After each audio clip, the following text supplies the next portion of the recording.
Kinetic Sand tayo. So, ngayon na lang ulit ako makakapaglaro ng Kinetic Sand at Ayan, so ngayon na nga lang ako makakapaglaro ulit ng Kinetic Sand. As ayun. So, konti lang pala meron lang siya mga tools, ganyan. Ayan, dito, hanap ng hiwa. In-expect ko meron siya pang dig. Ayan na nga. So, eto yung mga ano niya. Meron siyang shell, pearl shell. Basta kahit ano, octopus, crab. Meron din siya parang sa castle. Heart shape, ayan.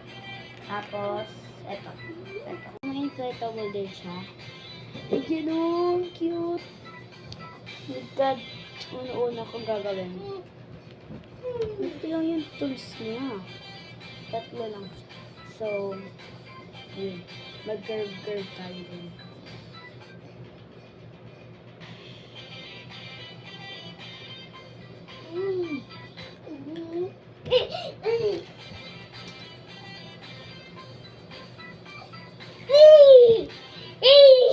Shush!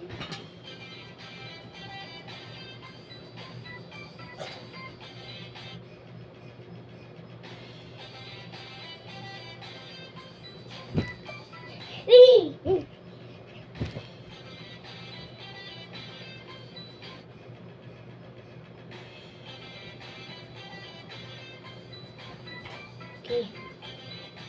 Medyo dapat nakapantay siya.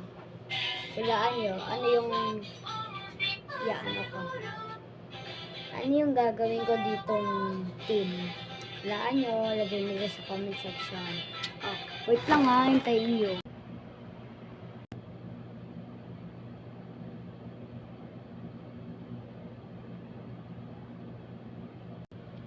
Ayan, S yan.